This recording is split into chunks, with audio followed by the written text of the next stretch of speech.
Good morning. Today's story is from the wonderful Oliver Jeffers. We've had some Oliver Jeffers stories before. We love Oliver Jeffers.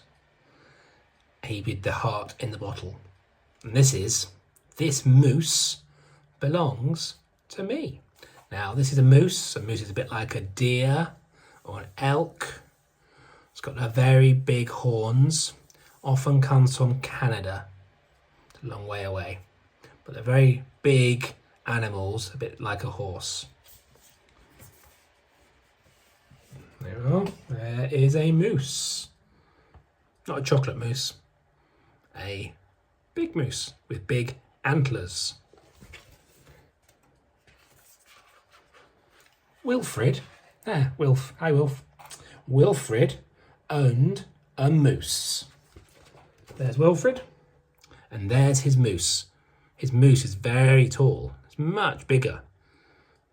Wilfred's head doesn't even come up to the moose's tummy. It's a big moose.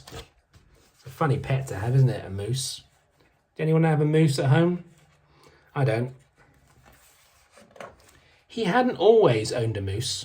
The moose came to him a while ago, and he just knew it was meant to be his. He thought he would call him Marcel. So I don't know how he got the moose, but he did, and he liked it. And he named it Marcel. Marcel Moose. It's good. Marcel and moose. It's got two sounds. It's good to have two sound like Super Simon. Marcel Moose. He began following Marcel, explaining the rules and how to be a good pet. He's telling Marcel all the things he needs to do to be a good pet. Do you think Marcel's listening? I don't think Marcel's listening. I think Marcel is walking away, not listening to him being a teacher. If you walk away when I'm talking, I know you're not listening. So I don't think Marcel's listening. Much of the time, he seemed as though the moose wasn't listening. There you go. But Wilfred knew he was, mostly because he followed Rule 4. And Rule 4 was not making too much noise while Wilfred played his record collection. That was Rule 4. So Wilfred's got rules on how to be a pet. And Rule 4 is don't make a noise when he's playing music. Again, is Wilfred listening? No, I'm not sure he is. Sometimes the moose wasn't really a very good pet. He generally ignored Rule 7, going the way that Wilfred wants him. That's Rule 7. You have to do what Wilfred says and go where he wants you to go. That moose isn't moving. The moose had a very good sense of direction. Wilfred didn't. And because the moose was particularly good at Rule 7, maintaining a certain proximity from home, means don't go too far from your house, Wilfred learned quickly to bring some string along the outside so he could always find his way back. So the moose, off he goes, and Wilfred's got some string, and he ties it to his house, and he pulls it along so he always can follow the way back home. Sometimes the moose was an excellent pet. He had no trouble with Rule 11, providing shelter from the rain. So the moose is very good at being an umbrella. And Rule 16, knocking down things that are out of reach for Wilfred. So Rule 16 is to knock things that he can't reach.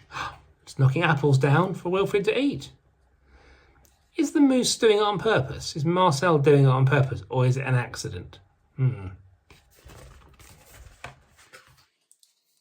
One day, as Wilfred discussed their plans for the coming year on a particular long walk, he made a terrible discovery. So they were chatting about going on adventures, but Wilfred made a terrible discovery. What was it? It means he found something out he didn't like.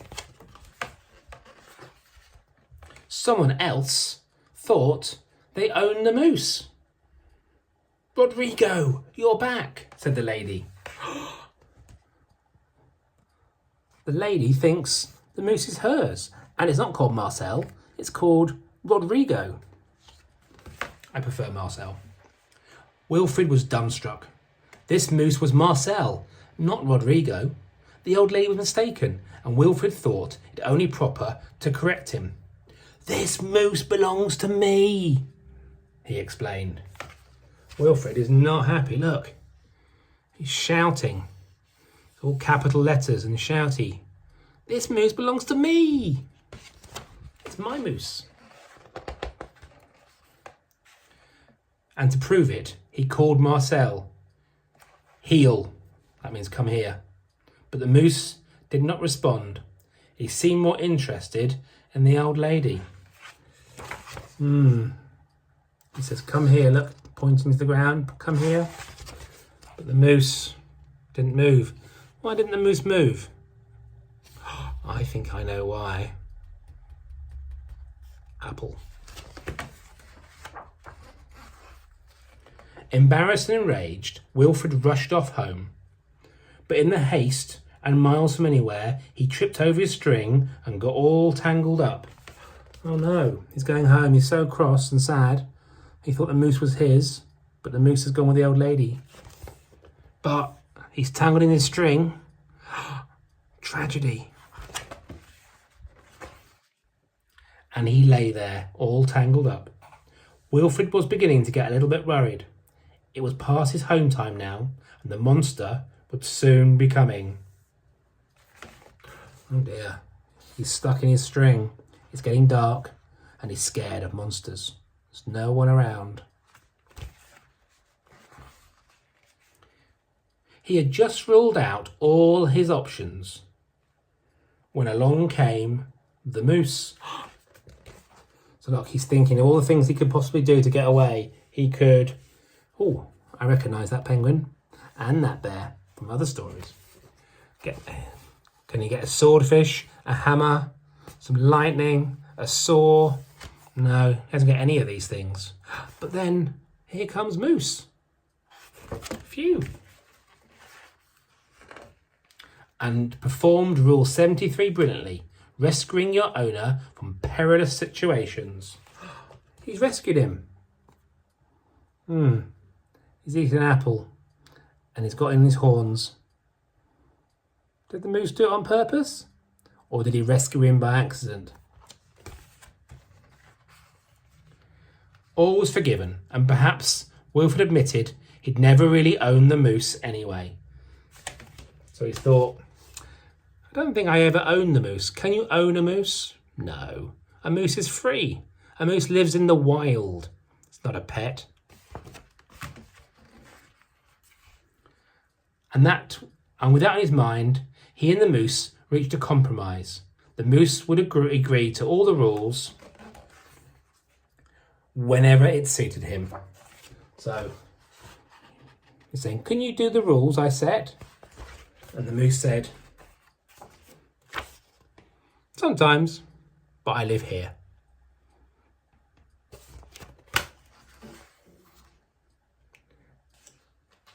The end.